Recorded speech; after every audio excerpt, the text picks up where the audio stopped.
Bonjour à tous, petite présentation de l'autocar sur la partie technique. Vous êtes assez nombreux à nous demander comment fonctionne notre bus, donc on va, au travers de cette vidéo, vous y répondre.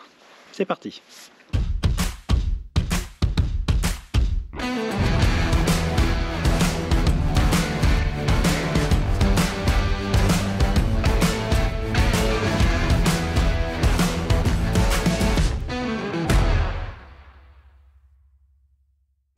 Comment fonctionne notre autocar aménagé?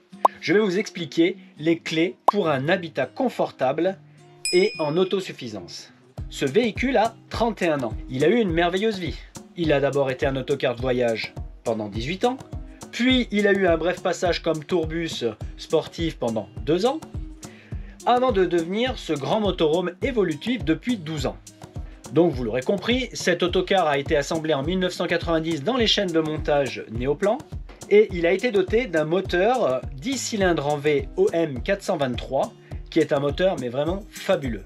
Il a une cylindrée de 18,3 litres pour une puissance totale de 360 chevaux. Il n'y a pas de turbo, il n'y a pas d'électronique. Malgré ses 900 000 km et ses 31 ans d'âge, je vais constater qu'il est en super état, avec quelques petits défauts malgré tout que l'on corrigera cette année. Car ici, là derrière, on a la pompe à injection qui se trouve là-bas derrière, une pompe à injection 10 cylindres, et le joint torique qui se trouve en dessous fuit. Résultat, on se retrouve ici avec une fuite d'huile, puisque le graissage de la pompe est fait par l'huile du moteur. On a une pompe à injection longitudinale Bosch qui alimente les 10 cylindres et chaque piston mesure 12,8 cm de diamètre par 14,2 de course. Le couple de ce véhicule est quand même sacrément énorme. Vous avez ici la courroie qui sert pour les deux génératrices. Ensuite vous en avez une là qui part du vilebrequin, qui passe par la pompe à eau. Voilà, qui permet d'actionner les génératrices. Et ensuite, nous avons encore les courroies qui font leur renvoi d'angle pour le ventilateur. Chaque courroie est doublée. Donc il faut savoir que ce moteur OM423, il a été à la base développé pour l'armée allemande. Il a été commercialisé dans les années 80. Ce moteur ne consomme malgré tout que 30 litres au 100. Donc je pèse mes mots. 30 litres au 100 pour 18,3 litres de cylindrée. C'est avant tout un moteur qui fonctionne au couple et pas à la puissance. Aujourd'hui, la plupart des véhicules de gamme industrielle fonctionnent tous à la puissance pour réduire les gaz à effet de serre. Des moteurs turbo-compressés, 1 voire 2, donc qui ont des puissances beaucoup plus intéressantes, mais une longévité de vie qui est amoindrie.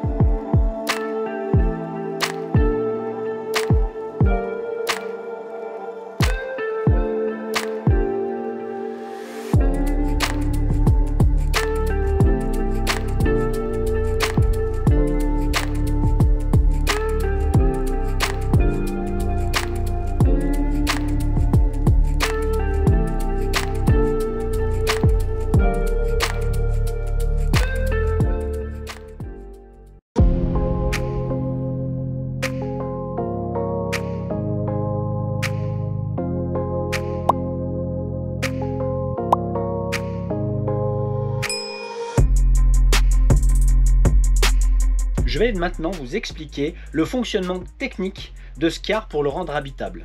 Je vais commencer par la plus grosse partie. Je vais parler de l'électricité. Le bus a le choix entre plusieurs sources d'alimentation électrique. La prise de quai, c'est-à-dire l'alimentation à une source électrique extérieure. Le générateur diesel additionnel, qui est un moteur diesel 3 cylindres de 952 cm3, couplé au réservoir gasoil de l'autocar, et qui peut fournir une puissance électrique pouvant atteindre 10,5 kW. Notre générateur Mastervolt avec 2 radiateurs. En fait, on a un radiateur qui sert pour le refroidissement du moteur thermique, un radiateur qui sert pour le refroidissement du moteur électrique.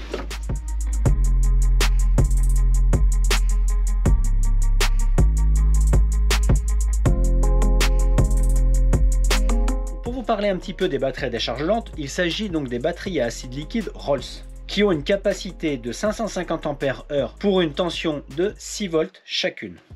Montées en série et en parallèle, le système électrique du car a une capacité totale de 2100 ampères-heure en 24 volts. On dit que les batteries à acide liquide ne doivent pas descendre en dessous de 80% de leur capacité totale. C'est-à-dire que la décharge doit être que de 20% maximum pour préserver les batteries et un nombre de cycles de recharge suffisant. Ici, nous avons notre compresseur d'air pour les portes latérales et le fonctionnement de tout l'air pneumatique au travers du bus, ainsi que nos batteries à décharge lente.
Je vais vous expliquer le transformateur Victron. Ce transformateur est un modèle assez ancien, qui a une dizaine d'années aujourd'hui. C'est le Phoenix Multiplus. Donc ce Phoenix Multiplus, il nous permet d'être un convertisseur, d'être un chargeur, et le tout sans jamais couper le courant alternatif. Nous avons ici un MPPT. Alors pour la petite info, MPPT signifie Maximum Power Point Tracking. Donc en clair, c'est un chargeur régulateur de solaire qui permet d'emmagasiner l'énergie des panneaux solaires dans les batteries en régulant donc l'électricité, puisque l'électricité des panneaux solaires est supérieure à celle des batteries. Donc il se charge lui de réguler cette énergie tout en prenant des points de puissance maximum lorsque on est par temps orageux, par temps nuageux ou lorsque l'obscurité arrive. Ici, nous avons donc toute l'installation électrique qui permet d'alimenter le bus. Donc nous avons ici une première partie qui concerne toutes les protections 24 volts avec le MPPT ici, le tableau de commande 24 volts et 220 sur les équipements de base comme la pompe, comme le compresseur, comme le surpresseur, etc. Nous avons ici donc notre chargeur convertisseur Phoenix Multiplus 24 volts avec le tableau de commande juste à côté de protection pour le Victron. Comme vous pouvez le constater, nous avons en fait 3 options d'alimentation secteur qui nous permet justement lorsque nous branchons sur haquet de garder une continuité de courant pour éviter de tout faire disjoncter. Ici nous avons le coupe batterie et le fonctionnement pour le groupe électrogène. Et ensuite là ici nous avons le commutateur qui nous permet donc de passer soit sur secteur, soit sur le groupe électrogène. Et enfin le tableau de commande global de l'installation du bus à l'intérieur. Et toute cette installation a pour cerveau le Color Control GX. Donc le Color Control GX, qui est appelé communément le CCGX, existe de manière tactile ou comme le nôtre avec les boutons. Cet appareil est au centre de l'installation. tous les autres composants du système, que ce soit le chargeur convertisseur, que ce soit le régulateur de charge, que ce soit le générateur, que ce soit les réservoirs, tout est centralisé sur cet appareil-là, qui lui-même a une commande à distance avec une connexion internet ou un portail en ligne Victron pour nous permettre de le paramétrer, de le surveiller, d'agir à distance. Je prends un exemple, vos batteries sont en train de descendre en tension puisque vous avez peut-être oublié un appareillage en partant. Vous recevez un mail ou un SMS pour vous donner l'alerte et le générateur se met en route. Ou alors vous n'avez pas paramétré pour que le générateur se mette en route et dans ce cas, vous le faites vous manuellement lorsque vous recevez cette alerte. Donc toute la partie est centralisée ici où nous pouvons contrôler différents paramètres, que ce soit général, et on peut aussi sélectionner des modes de fonctionnement, plutôt comme ça, plutôt comme ça, et là nous pouvons démarrer notre générateur.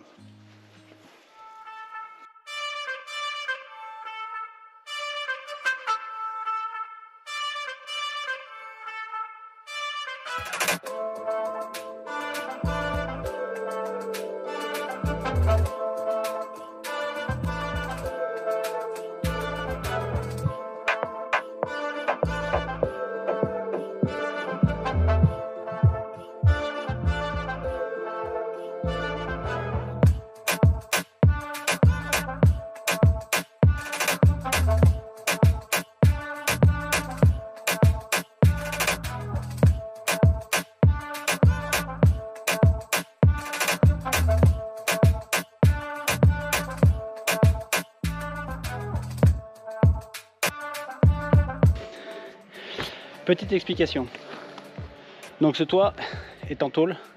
Ça fait partie encore des avantages qu'avont certains vieux bus de cet âge-là, une trentaine d'années. Donc là, on a bien un toit qui est en tôle, avec les deux clims, les panneaux solaires et le store là qui gênent un petit peu là pour nettoyer bien propre. Mais la seule chose qu'on a en fibre ici, c'est la coque à l'avant. En équipement dans le bus, qu'est-ce qu'on a? En équipement, nous avons 3 climatisations. 2 climatisations de toit, une climatisation de soute,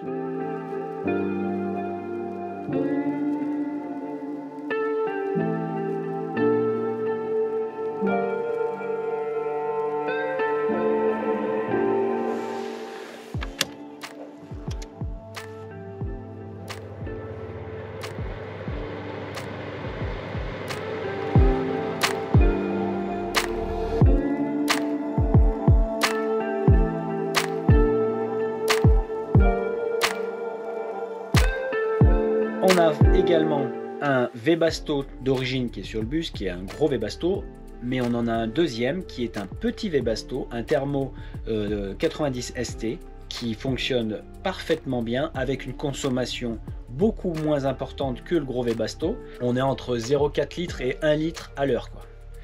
Ça a une puissance maximum de 9,1 kW et il nous fournit donc le chauffage pour tout le véhicule qui représente à peu près 50 mètres carrés, plus l'alimentation en eau chaude puisqu'il passe par notre boiler inox Webasto avec un serpentin qui se trouve à l'intérieur d'une capacité de 80 litres. Il nous sert accessoirement aussi l'hiver lorsqu'on est en station, quand on est dans des pays très froids, de pouvoir préchauffer le moteur. C'est-à-dire que notre Webasto, lorsqu'il tourne, il tourne pour notre chauffage en période de très grand froid.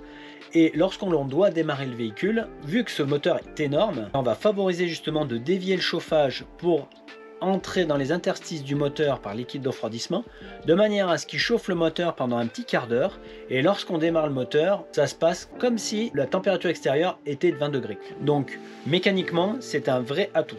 Ce Webasto a sa propre pompe de circulation. Si vous décidez de vouloir investir dans ce genre de produit, vous saurez que c'est vraiment plug and play.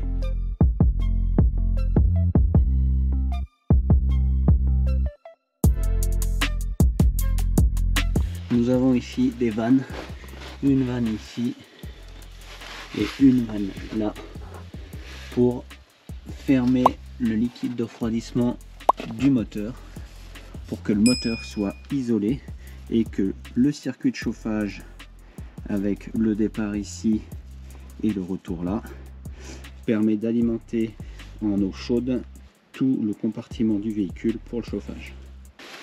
Ici nous avons la vanne qui permet de sectionner la partie qui va au vase d'expansion pour fermer le circuit.